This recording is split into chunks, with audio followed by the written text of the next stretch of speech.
लेकिन अगर हम आपको कहेंगे कि आप उस पान में 5 लौंग लगाकर या आप उसमें एक सुपारी लगाकर आप जरूर रखिए और आप बोलते रहिए कि मेरा ये काम हो जाए या उसका ये नाश हो जाए, ये तांत्रिक उपाय। तो आपको कोई भी नेगेटिविटी से बचने के लिए अपराजिता के 5 फूल तोड़कर अपनी जेब में रख लेने चाहिए। धनतेरस का दिन होता है प्रोस्पेरिटी, आपके घर में कैसे रहे, यानी कि बरकत बनी रहे, आपके व्यापार पे कैसी बनी रहे या आपके जीवन में कैसे प्रोस्पेरिटी बनी रहे, किसी की नज़र न लगे, किसी की टोक न लगे। लेकिन नरक चतुर्दशी के दिन आपको टोटल सफाई करनी चाहिए, एक एक कोने से आपको अपना घर धोना चाहिए, साफ करना चाहिए, जाले हटाने चाहिए। नरक चतुर्दशी के दिन जब कोई महिला अपने शरीर पे उपटन लगाती है, हल्दी का, केसर का और ये चंदन का उपटन दही में मिला के लगाती है, दही में, तो भगवान श्री कृष्ण का आशीर्वाद उस पे सदा बना रहता है। टोटकों की दुनिया से खुद के जीवन को बदल डालिए। वैभवता संग निरोगी काया पाने का बड़ा मौका आया है। दशहरे के दिन, धनतेरस की संध्या और दिवाली की आंधी रात, तांत्रिक नहीं सात्विक टोटकों को आजमाएं। टोटकों से जीवन की हर समस्या से पाइए छुटकारा। और इसके लिए जरूर देखें धर्म ज्ञान पर podcast with astrologer doctor Priya Sharma. नमस्कार, धर्म ज्ञान के दर्शकों का स्वागत है, कविता राणा।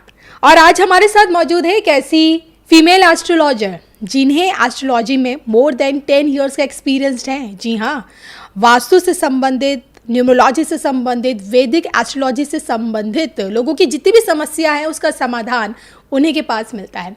आइए स्वागत करते हैं हम अपनी एस्ट्रोलॉजर डॉक्टर प्रिया शर्मा का। मैम, सबसे पहले तो आपका धर्म ज्ञान में स्वागत है। नमस्कार जी, मैं डॉक्टर प्रिया शर्मा। आपसे जानना चाहूँगी एस्ट्रोलॉजी में आपकी दिलचस्पी कैसे बढ़ी? जी, एस्ट्रोलॉजी हमारा एक्चुअली पैतृक कार्य है। मेरे पिता भी वास्तुशास्त्री हैं और हम बचपन से साधना करते हुए आए हैं और अपने पिता से बहुत कुछ सीखते हुए आए हैं जी। तो इसमें ही हम इस सनातन पद्धति को बढ़ाते हुए इस कार्य को आगे बढ़ा रहे हैं और अपने परिवार के नाम भी रोशन कर रहे हैं। और पद्धति को आगे बढ़ाने का मकसद यही है कि लोगों की सेवा भी इसके द्वारा की जा रही है।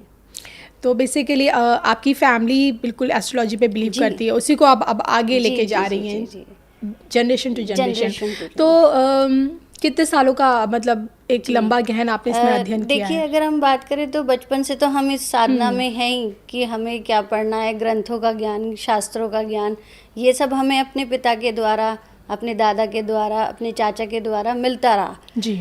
और इसमें प्रैक्टिस में जब हम आए तो हम 10 इयर्स का हमें एक्सपीरियंस हुआ।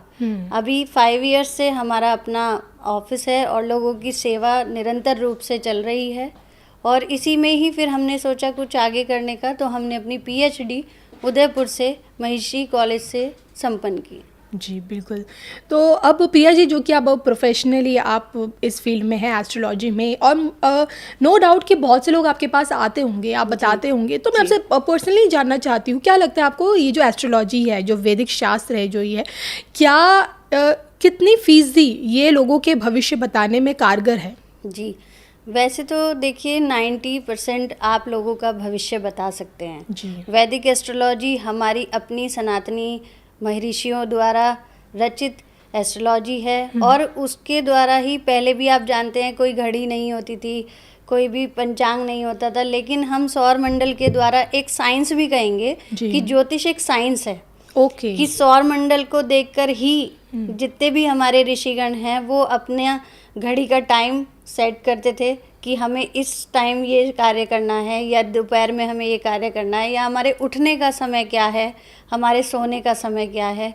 तो वैदिक जो परंपरा है वो ऋषि मुनियों के समय से ही चलती हुई आ रही है। चलिए बिल्कुल।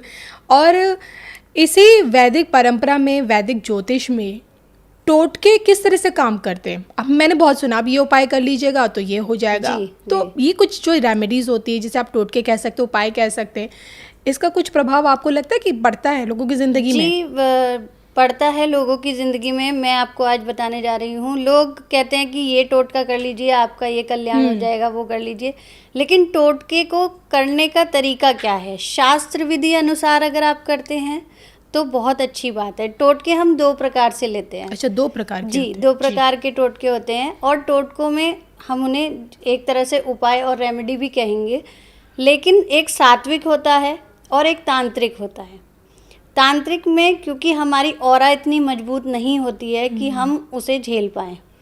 हम तांत्रिक उपाय करते तो हैं, लेकिन कुछ समय पश्चात वह हमें नुकसान देते हैं। अच्छा। हमारी बॉडी को कमज़ोर बना देते हैं और हमें बीमार तक कर देते हैं। तो टोटके जो हैं वो हमेशा सात्विक, जो ईश्वर से जोड़ते हों, ऐसे टोटके हमें करने चाहिए, ऐसे उपाय हमें करने चाहिए। मान लीजिए हम कहेंगे कि आपका मंगल कमज़ोर है, जी। तो आप हनुमान जी को मीठा पान चढ़ाइए, तो आपका मंगल मजबूत होगा। ये एक सात्विक उपाय है। लेकिन अगर हम आपको कहेंगे कि आप उस पान में 5 लौंग लगाकर या आप उसमें एक सुपारी लगाकर आप जरूर रखिए और आप बोलते रहिए कि मेरा ये काम हो जाए या उसका ये नाश हो जाए, ये तांत्रिक उपाय है। इसका असर हमारे जीवन पे भी पड़ता है। हम अगर पारिवारिक जीवन में रह रहे हैं तो वो भी अस्त व्यस्त हो जाता है। तो तांत्रिक उपाय हमें नहीं करने चाहिए, हमें केवल सात्विक उपाय करने चाहिए जो हमें ईश्वर से जोड़ते हैं। और ईश्वर का और हमारा कॉम्बिनेशन ऐसा होता है कि आप समझिए कि जैसे एक प्रेम होता है, हम ईश्वर से प्रेम की तरह जुड़ते हैं। जैसे राधा कृष्ण का प्रेम था, जी। केवल ऑरा थी, उसमें कोई तांत्रिक उपाय, कोई टोटका नहीं हुआ था। तो ये सात्विक उपाय करने चाहिए, इनको भी हम टोटका कह सकते हैं, लेकिन आपको तांत्रिक उपाय के लिए हम मना करते हैं। तो आपको क्या लगता है, जो ये आपने बताया कि जो शास्त्र अनुसार जो टोटके होते हैं और जो तंत्र वाले जो टोटके होते हैं, दोनों की अगर तुलना की जाए तो कौन ज़्यादा पावरफुल है? देखिए, पावरफुल की तो बात कहें तो रावण संहिता में कहा गया है, रावण ने अनेकों प्रकार के, हजारों प्रकार के टोटके करे हैं और उन्होंने भगवान शिव की स्तुति करी। उन्होंने कठोर तप करा, रावण ने भी कठोर तप करा और रावण के अंदर इतनी शक्तियां थी कि वो उन तंत्र विद्याओं को झेल सकते थे। लेकिन आम जातक, आम आदमी उस तंत्र को झेल नहीं सकता। जी। एक तो कलयुग, ठीक है ना, कलयुग में जो जातक है वो कोई भी नेगेटिविटी को जब भी अपने पास पकड़ेगा तो वो कहीं ना कहीं बीमार हो जाएगा, परेशान हो जाएगा, टेंशन में आ जाएगा, या रात की नींदें उसकी उड़ जाएंगी, कर्जे में आ जाएगा। जी। थोड़े समय के लिए वो खुश रहेगा लेकिन बाद में परेशान हो जाएगा। तो रावण के अंदर जो ज्ञान था, जो बुद्धि थी, जो विवेक था, उन्होंने भगवान शिव की आराधना करी, ब्रह्मा जी की आराधना करी, तंत्र का पूरा उन्होंने ज्ञान लिया। अमर होने के लिए भी अमृत अपनी नाभि में रखा। जी। अमर होने के लिए उनकी पत्नी ने सहयोग किया और उन्होंने अमृत अपनी नाभि में रखा। तो रावण इस चीज़ को झेल सकते थे, लेकिन आम जातक इस चीज़ को नहीं झेल सकता। इसलिए हम मना करते हैं कि तांत्रिक उपाय कोई भी आम जातक नहीं करे, केवल सात्विक करे। बिल्कुल। तो चलिए आज हम इन्हीं सात्विक टोटकों के ऊपर बात करेंगे। और अब जो कि देखिए, दशहरा और विजयदशमी के ठीक बाद आपकी दिवाली, 5 दिनों का दीपोत्सव दिवाली के रूप में घर घर हम सभी लोग मनाते हैं। और इसी खास मौके पर किस प्रकार के सात्विक टोटकों के ज़रिए आप अपनी ज़िंदगी को बदल सकते हैं। अगर आप एक लंबे समय से बीमार चल रहे हैं, आपके घर में ग्रह कुछ ना कुछ कलेश, विपदा, परेशानियां लगी हुई हैं, आपके जो कार्य हैं वो कहीं ना कहीं उन पे कोई ग्रहण लगा हुआ है, रुके हुए हैं, आप बहुत परेशान हैं, मानसिक तनाव से छुटकारा पाना चाहते हैं, तो इन तमाम समस्याओं का समाधान किस प्रकार से इन सात्विक टोटकों से किया जा सकता है, आइए इसी पर हम चर्चा करेंगे प्रिया जी से। तो प्रिया जी, सबसे पहले मैं जानना चाहूँगी, दशहरा जी, बुराई पर अच्छाई की जीत का प्रतीक माना गया है और मैंने कई दफ़ा देखा अपने घर जाते समय कि लोग इसी दौरान, जब दशहरा मनाया जाता है तो रात्रि के दौरान कई टोटके किए जाते हैं। तांत्रिक तो किए जाते हैं, लेकिन मैं तो आज तांत्रिक पे बात नहीं करूँगी, सात्विक टोटकों पे बात करना चाहूँगी। तो इस दिन किस प्रकार के टोटके आपकी ज़िंदगी में से बहुत सारी चीज़ों को जो ख़राब चल रही हैं उन्हें दूर कर सकते हैं? क्या कुछ जी। टोटके इस दौरान करने चाहिए? जी, जैसा कि आप जानते हैं कि दशहरा राम जी की जीत होती है, प्रभु राम की जीत होती है, और रावण जो महाशक्तिशाली थे वो परास्त होते हैं। युद्ध 11 दिन तक चलता है। 11वें दिन श्री राम भी सोचते हैं कि 10 दिन तक मैं प्रयास कर रहा हूँ, लेकिन रावण के 10 सिर काट चुका हूँ। लेकिन 11वें दिन उन्हें लगता है कि अब कुछ ऐसा किया जाए कि रावण को मारा जाए। जी। परंतु राम की भी ये बात समझ में नहीं आ रही थी कि किस प्रकार रावण का वध किया जाए। जी। उन्होंने सहायता ली विभीषण की। विभीषण ने उन्हें एक उपाय बताया। वहाँ से आप समझिए कि उन्होंने अच्छाई की जीत के लिए राम का साथ दिया। यानी कि टोटके ईश्वर के घर से चले आ रहे हैं। जी। क्योंकि रावण तंत्र से अपनी इच्छाएं पूरी करता था। रावण के पास जितने भी अस्त्र थे, शस्त्र थे, वो सब तंत्र के द्वारा ही उसे प्राप्त हुए। जी। परंतु जब श्री राम को बाण प्राप्त हुआ तो सूर्य भगवान ने वह बाण उन्हें स्वयं भेंट किया, जिससे रावण का वध हुआ। जी। ठीक है। तपस्या करने के बाद तब राम जी को वह बाण प्राप्त हुआ, जिससे उनका वध हुआ। तो वहाँ से शुरू हुआ। और जब रावण नहीं मर रहे थे 10 दिन तक, तो राम जी ने विभीषण से कहा कि भाई बताओ आप कि आपके भाई को कैसे मारा जाए। मैं एक सर काटता हूँ, वो दूसरा सर लगा लेते हैं। मैं दूसरा सर काटता हूँ, वो तीसरा सर लगा लेते हैं। और मैं तीसरा काटता हूँ तो चौथा सर लगाते हैं। 10 सिर में दशानन रावण हो जाते हैं। तो ऐसी कौन सी जगह है जहाँ से इन्हें मारा जा सकता है? तो विभीषण जी प्रभु राम के आगे हाथ जोड़कर कहते हैं कि प्रभु, रावण की नाभि में अमृत है, जिस वजह से वे अजर अमर हैं। उन्हें कोई मार नहीं सकता। किसी भी शस्त्र से उन्हें नहीं काट सकते आप। और किसी भी शस्त्र से आप उनके हृदय पे भी वार करेंगे तो भी उन्हें कोई असर नहीं होगा। तो राम ने कहा कि भाई बताइए आप, विभीषण बताइए कैसे मार सकते हैं। तो विभीषण ने कहा कि प्रभु राम, मंदोदरी और मैंने, मतलब हमारी भाभी और हमने चंद्रमा के घर में घुसकर अमृत की चोरी की। अच्छा। पूर्णिमा को आप जानते हैं ना, जब पूरा चांद होता है, फुल मून होता है, तो अमृत वर्षा होती है। शरद पूर्णिमा जानते हैं आप, जिसमें हम खीर रखते हैं। तो उस शरद पूर्णिमा को चंद्रमा जो है अपना अमृत लेके निकलते हैं और धरती पे कुछ बूंदे डालते हैं। उन बूंदों के साथ साथ मंदोदरी ने और विभीषण ने मिलकर उस अमृत को चुराया और मंदोदरी ने अपने पति के नाभि में उसका निवास करा दिया। अच्छा। जैसे ही वो नाभि में गया, वो अजर अमर हो गए।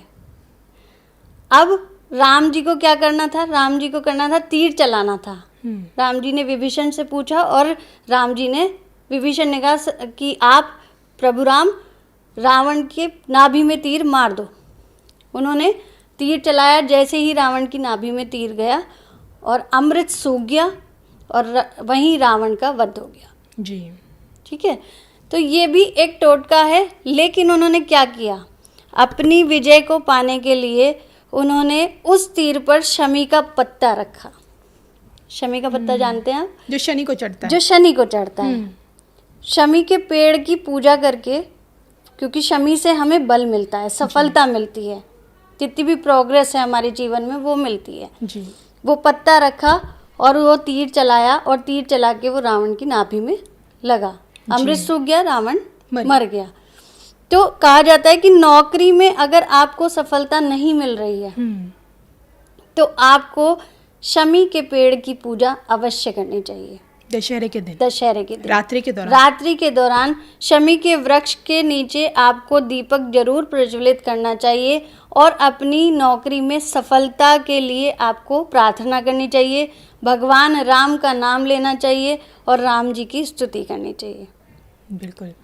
और इसी से मैं आपसे ये भी जानना चाहूँगी कि दशहरे की रात्रि में मैं जैसे कहा कि नकारात्मकता को दूर करने वाला ये दिन होता है, तो कई लोग देखें कुछ कह सकते हैं किसी पे भूत बाधा हाँ। होती है या किसी के ऊपर ऊपरी साया होता ऊपरी है। साया होता है। कई लोग बेवजह की उलझनों में उलझे हो तो उन्हें लगता है कि हमारे अंदर बहुत ज़्यादा नेगेटिविटी है। तो ऐसे लोगों के लिए क्या उपाय है इस दिन? इस दिन दशहरे के दिन आपको सबसे पहले स्नान आदि करके सूर्य प्रणाम करना चाहिए, क्योंकि मर्यादा पुरुषोत्तम श्री राम ने विजय प्राप्त करी थी। जी। और मर्यादा पुरुषोत्तम श्री राम सूर्य के अवतार, यानी कि आप कहिए कि विष्णु जी के अवतार तो हैं ही, लेकिन सूर्य का तेज उनके अंदर है। तो सूर्य नमस्कार करने के बाद नए वस्त्र पहनने चाहिए, जो वस्त्र आपने पहले नहीं पहने हो। जी। दशहरे के दिन नए वस्त्र पहनने चाहिए। और सबसे पहले अपराजिता का पेड़, अपराजिता जानती हैं आप, अपराजिता के वृक्ष का पूजन करना चाहिए। जब श्री राम ने रावण के लिए यात्रा शुरू करी उनको मारने के लिए, तो सबसे पहले देवी के रूप में अपराजिता के पेड़ के नीचे बैठ के देवी की आराधना करी और उस पेड़ की पूजा करी। जी। तो आपको कोई भी नेगेटिविटी से बचने के लिए अपराजिता के 5 फूल तोड़कर अपनी जेब में रख लेने चाहिए, महिलाओं को अपनी साड़ी में बांध लेने चाहिए और बच्चों को उनके गले में बांध देने चाहिए या रुमाल में रखकर अपराजिता के नीले फूल आपको हमेशा, मतलब दशहरे वाले दिन तो बिल्कुल जेब में रखने चाहिए। उससे आपके ऊपर नकारात्मक चीज़ों का प्रभाव नहीं पड़ता है। जैसे कोई भी आपके ऊपर टोटका कर देगा, या आप सड़क पे जा रहे हैं, कोई भी चीज़ रास्ते में आ जाएगी तो वहाँ पर आपका पैर पड़ जाएगा, तो उसका कोई असर नहीं होगा। तो अपराजिता के पेड़ का पूजन भी करना चाहिए, शमी का पूजन भी करना चाहिए। इनसे आप इन सब चीज़ों से बच सकते हैं। जो भी भूत प्रेत की बाधा है, या किसी को है भी अगर भूत प्रेत की बाधा, वो परेशान भी हो रहा है, उसकी आत्मा कमज़ोर हो रही है, तो आप 5 अपराजिता के फूल लेकर उसकी जेब में रख दीजिए। जी बिल्कुल। तो ये भूत प्रेत की जो बाधा है वो समाप्त हो जाएगी। चलिए, ये तो हमने बात की कि दशहरे के मौके पर इस दिन किस प्रकार से किन टोटकों से आप अपनी ज़िंदगी में से नकारात्मकता को दूर कर सकते हैं। और अब जो कि दशहरे के ठीक बाद 5 दिनों का महाउत्सव दीपोत्सव यानी कि दिवाली आ जाती है, और दिवाली की शुरुआत ही धनतेरस से होती है। तो सबसे पहले मैं जानना चाहूँगी धनतेरस। जी, भगवान कुबेर लोगों के तिजोरी में ही बसे रहे, हर किसी की यही मनोकामना होती है। और यही कारण है कि इस दिन देखिए लोग बहुत शॉपिंग करते हैं, ज्वेलरी खरीदते हैं, हर इंसान अपनी जेब के अनुसार कुछ ना कुछ खरीदारी करता है। जी जी जी। और इसी खरीदारी के बीच राशि अनुसार मैं जानना चाहूँगी, धनतेरस एक बहुत बड़ा दिन है, तो राशि अनुसार आप एक एक टोटका बताइएगा कि किस प्रकार से आपकी ज़िंदगी से दरिद्रता दूर हो जाए और वैभव माता लक्ष्मी की कृपा हमेशा आपके घर पर बनी रहे। जी। तो भगवान धन्वंतरी जी का जन्मोत्सव भी कहा जाता है, और उस समय कहा जाता है कि कलश उनके हाथ में होता है और कलश भरा हुआ होता है। जी। और हमारे देश में इसको आयुर्वेद का दिन भी कहा जाता है, बहुत बड़ा दिवस मनाया जाता है। और जितने भी पुराने वैद्य थे जो हमारी नब्ज देखकर बता देते थे कि आपको क्या बीमारी है, आजकल तो सब मशीनें हैं, सब कुछ हैं, साइंस बहुत आगे जा चुका है, लेकिन आयुर्वेद कभी खत्म नहीं हो। जैसे हनुमान जी जड़ी बूटी लेकर आए थे, तो लक्ष्मण जी को जैसे ही लगाई और लक्ष्मण जी उठ खड़े हुए। उसी प्रकार भगवान धन्वंतरी का दिन भी उस दिन कहा जाता है। कुबेर की पूजा भी की जाती है और कुछ नई नई चीज़ें घर में लाई जाती हैं। बर्तन का भी बड़ा क्रेज़ है, तो बर्तन प्रोस्पेरिटी कह सकते हैं। जब आप कोई भी कलश भरा हुआ रखेंगे, आप ये कप रखेंगे, कप के अंदर अगर आप चाय रखेंगे तो ये आपकी भरी हुई है जी। आप इसका सेवन करेंगे और इसका सेवन करने से आप तृप्त हो जाएंगे। तो सबसे बड़ा धनतेरस का दिन होता है प्रोस्पेरिटी, आपके घर में कैसे रहे, यानी कि बरकत बनी रहे, बरकत बनी रहे, आपके व्यापार पे कैसी बनी रहे, या आपके जीवन में कैसे प्रोस्पेरिटी बनी रहे, किसी की नज़र ना लगे, किसी की टोक ना लगे। तो इस चीज़ को हम लेके चलते हैं कि धनतेरस के दिन जो भी बर्तन लाएं, उसके लिए एक बहुत विशेष टोटका मैं आज आपको बताने जा रही हूँ, बहुत कम लोगों को पता है जी। जब भी आप घर में कोई बर्तन लाएं, धनतेरस के दिन लाएं, ठीक है। लोहे का बर्तन बिल्कुल नहीं खरीदना है, लोहा बिल्कुल नहीं खरीदते हैं। स्टील के बर्तन ला सकते हैं, चांदी के बर्तन ला सकते हैं, सोने के बर्तन ला सकते हैं जी, ठीक है ना। और आप उस बर्तन को लाकर पूजा गृह में रख दीजिए, परंतु उसके अंदर धनिये के बीज रख दीजिए। धनिया होता है सूखा धनिया, सूखा धनिया, सूखे धनिये के बीज आप ऊपर तक भर के रख दीजिए। वह कलश आप दिवाली की रात तक रखिए, मतलब भैया दूज तक रखते हैं हम लोग, जो उत्तर प्रदेश में जो हम लोग रखते हैं, वो अपना पूरा जो भी पूजन का सामान है दिवाली का, वो भैया दूज पे हटाते हैं, भैया दूज के अगले दिन। जी तो आप उसको दिवाली तक रखिए जी। और उसकी पूजा आप दिवाली पर भी करिए। इससे आपके जीवन में प्रोस्पेरिटी बनी रहेगी। आप किसी काम के लिए जाएंगे तो उसमें आपको उन्नति मिलेगी, आपको मानसिक तनाव नहीं होगा, मानसिक पीड़ा नहीं होगी। कोई भी बर्तन खाली होगा, जब गिरेगा तो बहुत ज़ोर से बजेगा, लेकिन जब वो भरा हुआ होगा तो वो इतनी ज़ोर से नहीं बजेगा। यानी कि आप जब अंदर से खाली होते हैं तो आपको क्या परेशानी होती है, तनाव होता है। लेकिन आप जब आपको आपकी मनचाही चीज़ें मिल जाती हैं तो संतोष होता है, हमारे संतोष होता है, संतुष्टि होती है हमारे अंदर। तो धनतेरस एक प्रोस्पेरिटी का दिन है, और हमारे जीवन में जो भी बाधाएं आती हैं धन से रिलेटेड, आजकल सभी को धन की आवश्यकता पड़ती है, तो धन से रिलेटेड जो भी बाधाएं हमारे जीवन में आती हैं उनको धनतेरस पे पूरा करना चाहिए। जिस प्रकार मैंने तो ये आपका टोटका 12 राशियों से तमाम लोग हाँ, कर सकते हैं, ये 12 तमाम राशियों लोग से कर जुड़े सकते हैं, जातक। ये 12 राशि के लोग जरूर करें। हम लोग सब 12 राशियों में ही आते हैं, तो 12 राशि में के लिए एक ही महत्वपूर्ण टोटका है जो सभी कर सकते हैं। इसके लिए हमें अलग अलग राशि का नहीं करना, क्यों? ठीक है ना, ये तो बरकत तो सबको चाहिए, उन्नति तो सबको चाहिए जी। तो धनतेरस के लिए हम यही सबसे अच्छा टोटका बताते हैं। और नरक चतुर्दशी को लेकर भी क्या कुछ टोटके बताए गए हैं शास्त्रों में? जी जी, शास्त्रों में नरक चतुर्दशी को कहा जाता है कि नरकासुर नामक एक असुर था जी। और उस असुर ने 16,000 लड़कियों का हरण कर लिया था।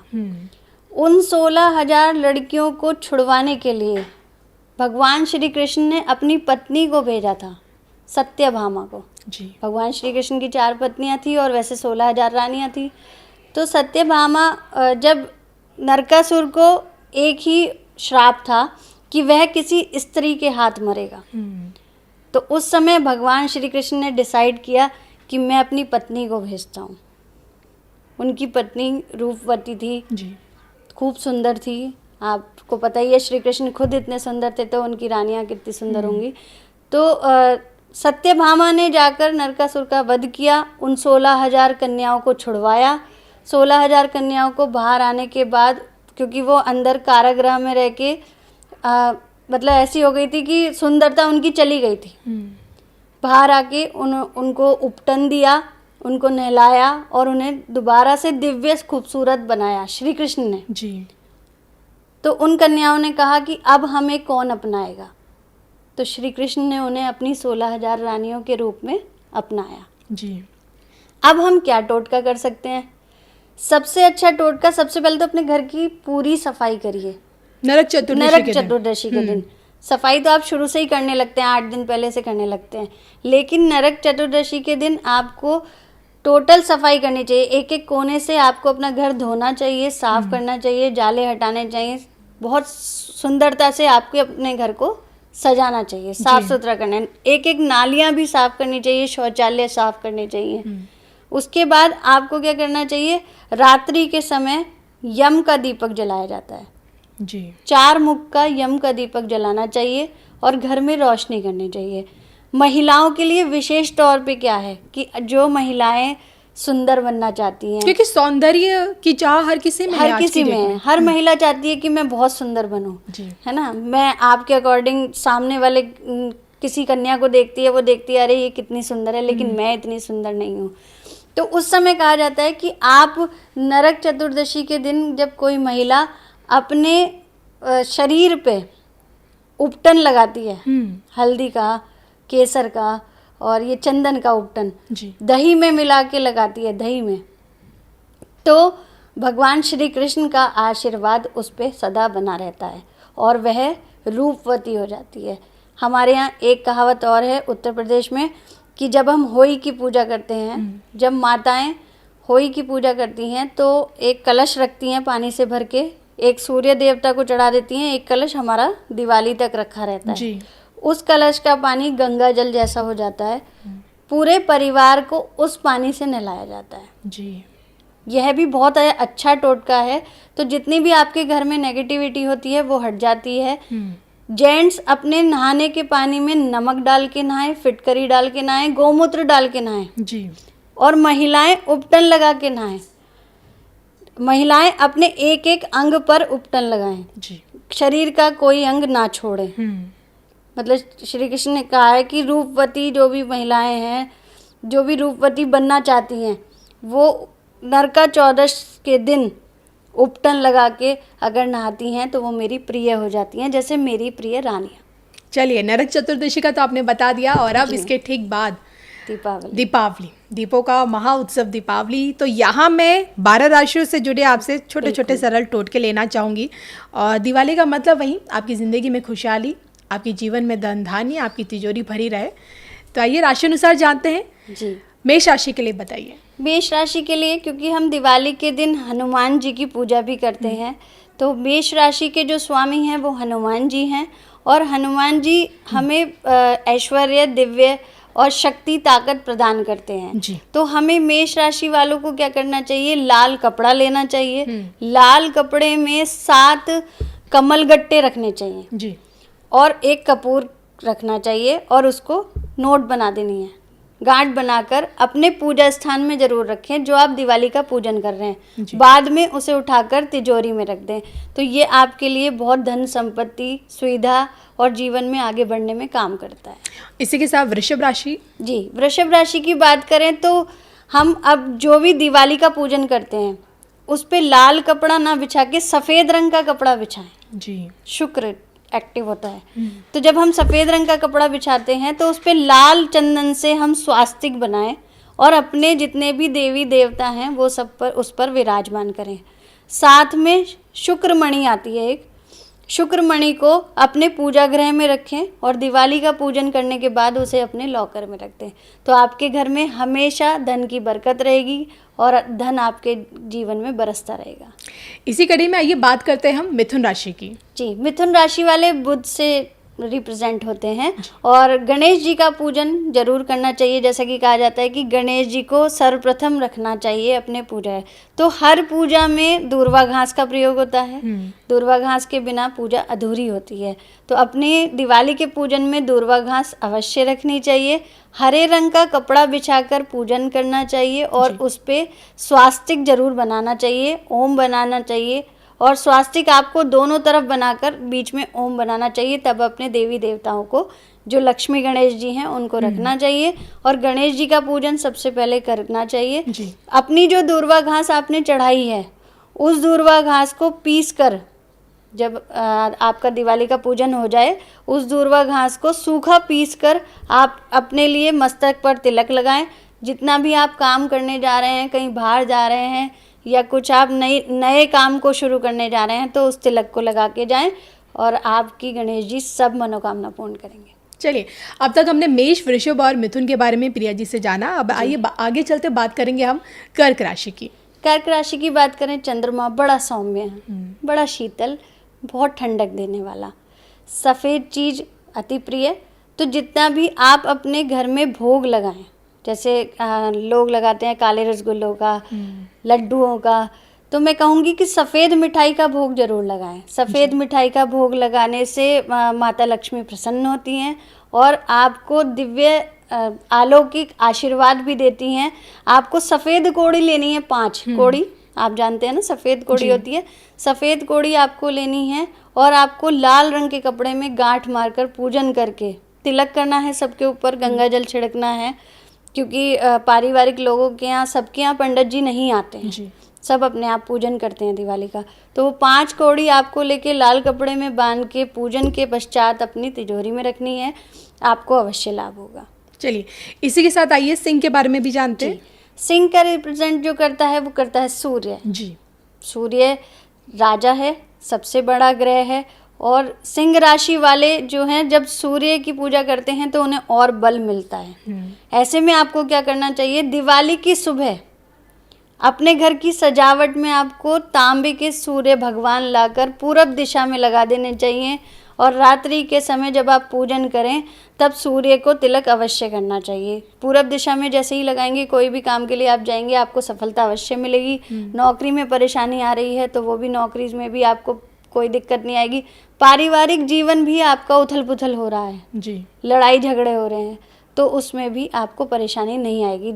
आपको तांबे का सूरज पूरब दिशा में लगाना है तो आपको अवश्य लाभ होगा। चलिए, मेष, वृषभ, मिथुन, कर्क, सिंह, और अब आगे चलते हैं हम और कन्या के बारे में जी, जानेंगे। कन्या की बात करें तो बुध देखते हैं कन्या राशि के लिए, तो उसमें भी हम गणेश जी की पूजा कर सकते हैं। उसमें हम क्या कर सकते हैं कि हरे रंग का कपड़ा लेना है और जो हिजड़े हैं जी, उनको हरे रंग की चूड़ियां दान करनी है इसी दिन। दिवाली वाले दिन। हाँ, उन्हें खुश रख करना है और उनके आशीर्वाद में उनसे एक चूड़ी अपने घर लेके आनी है और वह चूड़ी अपने पूजन में रखनी है। उसके बाद वह अपनी तिजोरी में रख देनी है। तो धन धान्य आशीर्वाद, आप जानती है किन्नर का आशीर्वाद कितना बड़ा होता है, सबसे बड़ा किन्नर का आशीर्वाद है। तो किन्नरों का आशीर्वाद उस समय आपको मिल जाती है, उनकी ब्लेसिंग मिल जाती है और दिवाली आपकी सुखमय बन जाती है। और इसी के साथ शुक्र की राशि तुला के लिए। हाँ जी, शुक्र की राशि हम तुला के लिए देखेंगे तो तुला बहुत ही सौम्य भी है कह सकते हैं और सौंदर्य से परिपूर्ण है। तो तुला राशि वालों को सबसे पहले अपनी पत्नी के लिए कोई सोने का सामान गिफ्ट करना चाहिए।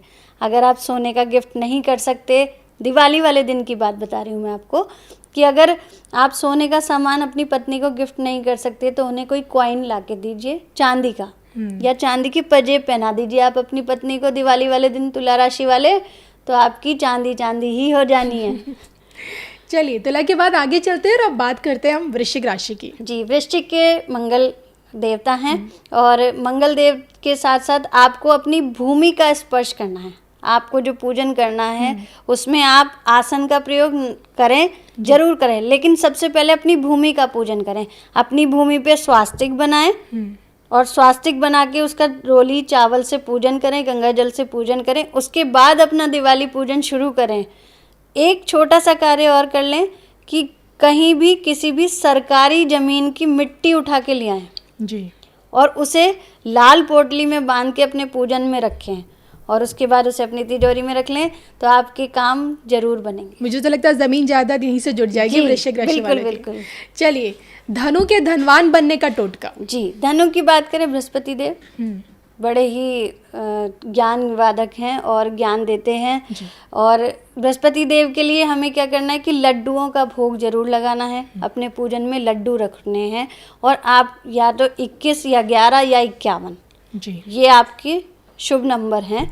21, 11, 51 इनमें लड्डुओं का भोग लगाना है आपको। और आपको बृहस्पति देव के मंदिर जाकर पीली कोड़ी ले आनी है। पीली कोड़ी आपको बृहस्पति देव के मंदिर में चढ़ा के आनी है और उसमें से 5 कोड़ी उठा के लानी है जी। 7 कोड़ी आप चढ़ाने जाएंगे, 5 कोड़ी उठा के ले आएंगे, पीले कपड़े में बांध के दिवाली के पूजन में रखिए, पूजा करिए और उसके बाद उसे तिजोरी में रख दीजिए।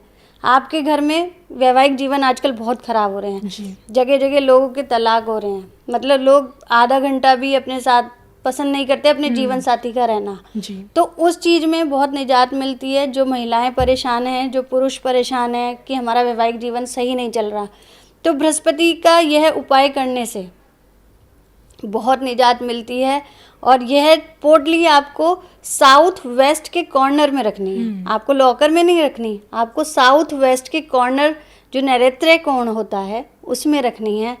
पीले रंग का रुमाल, 5 कोड़ी बृहस्पति देव के मंदिर में 7 चढ़ा के आनी है, 5 उसमें से लेके आनी है, पीले कपड़े में बांधनी है और साउथ वेस्ट के कॉर्नर में रख देनी है। चलिए, धनु के बारे में आपने बताया। मकर। जी, मकर राशि की बात करें, शनिदेव, तो शनिदेव ईमानदार प्लैनेट्स कहा जाता है। शनिदेव को कर्म फलदाता कहा जाता है। अब आप उसमें कोई गद्दारी करेंगे तो आपको उसका फल जरूर मिलेगा।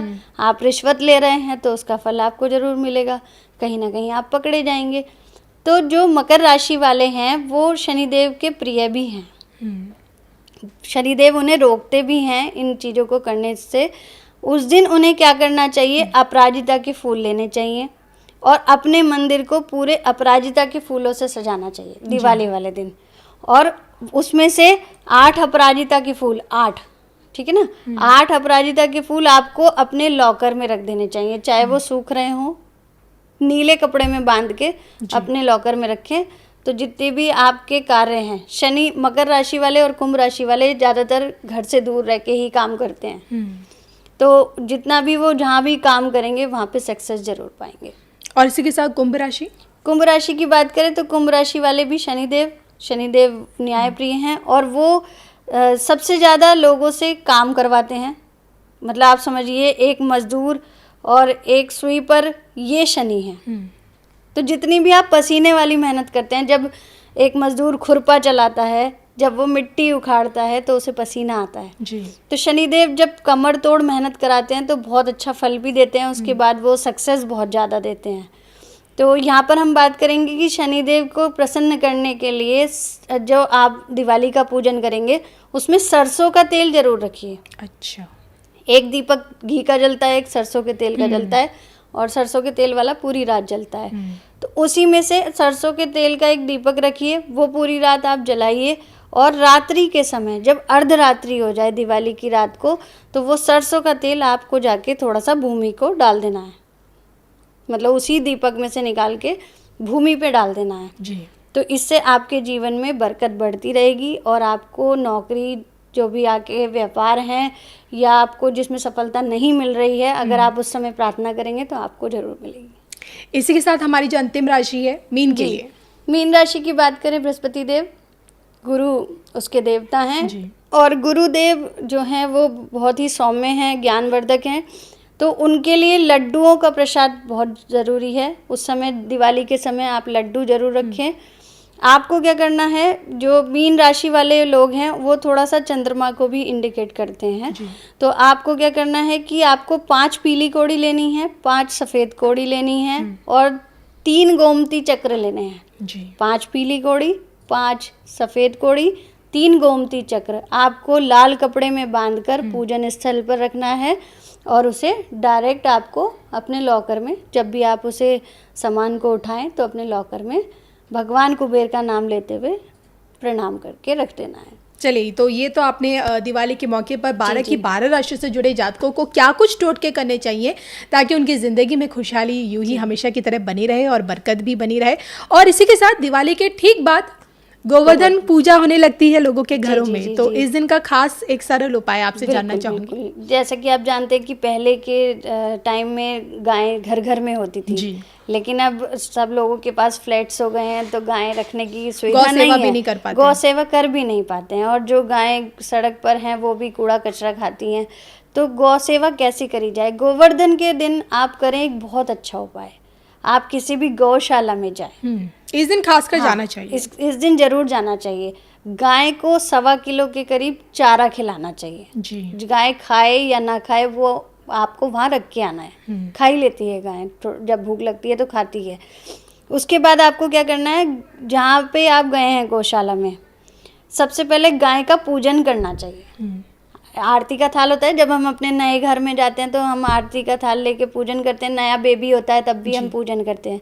गाय का पूजन करना चाहिए क्योंकि गाय हमारी माता है जी, है ना, और गाय के अंदर 33 करोड़ देवता विराजमान है। बिल्कुल। आपको किसी की पूजा करने की जरूरत नहीं अगर आप गाय की पूजा कर रहे हैं। बिल्कुल। आपको गौ माता की आरती करनी है। आरती करने के बाद गौ माता को तिलक करना है, उनको माला पहनानी है, जो फूलों से गुथी हुई माला आप गौ माता को पहनाएं। उनके सिंग, जो उनके सींग हैं, उन पर तिलक करना है। वहाँ पर जाकर आपको गौ माता के चरण स्पर्श करते हुए गौ माता के पैर के नीचे की मिट्टी उठा के लानी है। अच्छा। हाँ, जहाँ गौ माता खड़ी हो उनके पैर के नीचे की मिट्टी उठा के अपने घर ले आएं, तो आपके जीवन में सदा प्रोस्पेरिटी बनी रहेगी, सदा सफलता मिलती रहेगी, और आपके जीवन में ये समझिए कि कोई नेगेटिव साया भी आपके घर में नहीं पड़ सकता। जी। जिस घर में गाय रहती है उस घर में भूत प्रेत बाधा नहीं होती। बिल्कुल। और गाय तो जिस घर के सामने खड़ी हो जाए, मुझे तो लगता है उस घर में खुशहाली आ उस जाती है। घर में खुशहाली आ जाती है। जिस घर में गाय आके खुद रोटी मांग के खाए तो समझिए कि साक्षात वो घर कितना भाग्यशाली होगा। हाँ, साक्षात देवता वहाँ विराजमान होते हैं। चलिए, अब अंतिम दिन यानी कि भैया दूज, और ये एक ऐसा पर्व होता है जो भाई बहन के रिश्ते को रिप्रेजेंट करता है। और मेरा तो यही मानना है कि भाई बहन का जो रिश्ता है लंबा चलता है। माता पिता के बाद यही रिश्ता होता है जो अपनों को जोड़े रखता है। सही कहा आपने कि माता पिता के बाद एक बहन अपने भाई को ही माता पिता मानती है और चाहती भी यही है कि हमारा भाई हमें पिता जैसा प्यार दे, बिल्कुल। हमारी भाभी हमें माँ जैसा प्यार दे। तो ऐसी स्थिति में कुछ मैंने घर देखे हैं जहाँ बहन का सम्मान नहीं होता और कुछ बहनें भाई का सम्मान नहीं करती। तो यह बहुत ही गलत भी है कि ऐसा नहीं करना चाहिए। हर रिश्ते में को अगर हम देखें तो हर रिश्ते से एक प्लेनेट जुड़ा है जी, हर ग्रह जुड़ा है, और अगर वही ग्रह कमज़ोर होगा तो आपका आपके भाई से मिलन नहीं होगा, आपके भाई से नहीं बनेंगे। हम अपने भाई को देखते हैं मंगल, जी, हमारा भाई मंगल का रूप है। मंगल क्या है? पराक्रम। जब आपके शरीर में शक्ति नहीं होगी तो आप काम क्या करोगे? आप कोई काम नहीं कर सकते। तो आपका भाई आपका पराक्रम है। आप अपने भाई की बात माने, आप अपने भाई को खुश रखें, आप अपने भाई की सेवा करें। बड़ा भाई हो तो वैसे भी सेवा कर सकता है, जी। और भाई बहन की हर बात पूरी करे, गलत बात नहीं लेकिन सही बात को पूरा करे, क्योंकि बहन एक बुध है, जी, बुध से रिप्रेजेंट करते हैं। तो दोनों का सम्मान जरूरी है। बुध हमें बहुत कुछ देता है, बुद्धि देता है, और हमारे जीवन में व्यापार देता है, सब कुछ देता है। आप अपनी बहन को खुश रखोगे तो आप जितने बड़े व्यापारी बन जाओगे, कितने बड़े व्यापारी बने। आपने अनंत अंबानी के यहाँ देखा कि वहाँ बहन का, दामाद का, बेटे का, सबका सम्मान होता जी। है। अनंत अंबानी हर फंक्शन में अपनी बहन को आगे करके खड़ा था, जी, अपनी माँ को आगे करके खड़ा था। तो आप, और उसकी बहन भी अपने भाई के साथ साथ ही घूम रही थी। आपने हर फंक्शन में देखा होगा, इतना बड़ा फंक्शन हुआ अनंत अंबानी के यहाँ, तो आपने देखा कि वो अपनी बहन को साथ लेके घूम रहा था। तो अगर आपको अपने जीवन में प्रोस्पेरिटी चाहिए, आपको धन वैभव चाहिए, तो अपनी बहन का सम्मान कीजिए, अपने भाई का सम्मान कीजिए। जी। इस दिन क्या करना चाहिए? अगर आपके भाई से नहीं बनती रिश्तों है, में तकरार है, नहीं बनती, आप नहीं जाना चाहती अपने घर, लेकिन आपका मन करता है कि मेरा भाई है, मैं उसे टीका करूं, तो आप एक नारियल लें, गोला लें, उसका छिलका उतार के गोले मिलते हैं उस टाइम, भैया दूज के टाइम। आप एक गोला लें और उस पर स्वास्तिक बनाते हुए अपने भाई की सफलता और अपने भाई के प्रेम के लिए बोलें कि अगर मेरे और मेरे भाई के बीच में कोई भी अनबन हो गई है तो कृपया करके भगवान मतलब सुने और हमारे बीच की अनबन को ख़त्म करें। तो स्वास्तिक बनाते हुए उसका तिलक करें, और उस टाइम हम दिवाली की खील लगाते हैं, अपने भाई के दिवाली की खील लगाते हैं। तो उस गोले पर पहले जितनी भी हम महिलाएं हैं कथा करती हैं। जी, यहाँ उत्तर प्रदेश में हमारी ये है कि हम पहले कथा करती हैं, फिर उसके बाद गोले पे तिलक करती हैं, फिर उसके बाद भाई को तिलक करती हैं। तो उस समय स्वास्तिक बनाते हुए अपने भाई की सुख समृद्धि और वैभव की प्रार्थना कीजिए। आप दोनों के मिलन के लिए बहन और भाई का रिश्ता अच्छा रहे तो उसकी प्रार्थना कीजिए। और यह नारियल जो ये आपको गोला आपने जिस पर तिलक किया है वो अपने भाई को सप्रेम भेंट करिए। जी, तो आपके रिश्तों में जो टकरार आ रही थी वो ख़त्म हो जाएगी और आप दोनों का प्रेम जो है वो बढ़ता चला जाएगा। जी। चलिए, तो ये आज हमने प्रिया जी से जानने की कोशिश की कि किस प्रकार से वैदिक टोटकों के ज़रिए तीज त्योहार में द्वारा किए गए इस खास मौक़ों पर आप अपनी ज़िंदगी से किस प्रकार की परेशानियों को दूर कर सकते हैं। और इसी के साथ अगर आपको भी वास्तु से संबंधित, वैदिक टोटकों से संबंधित या फिर कह सके कि अंक शास्त्र से संबंधित कोई भी जानकारी चाहिए, आपके जीवन में कोई समस्या बनी हुई है जिसका समाधान आप ज्योतिष में ढूंढ रहे हैं, तो उसके लिए आपको कुछ नहीं करना, स्क्रीन पे दिख रहे इस नंबर के ज़रिए आप डायरेक्ट प्रिया जी से सीधा संपर्क कर सकते हैं। और आपको ये पॉडकास्ट कैसा लगा, आप लोग टोटकों में कितना विश्वास रखते हैं, आपको कितना लगता है कि ये जो टोटके हमारी ज़िंदगी को कितना ज़्यादा प्रभावित करते हैं, ये भी आपको कमेंट करके बताना है। और इसी के साथ मुझे और प्रिया जी को दोनों को इजाज़त दीजिए। नमस्कार।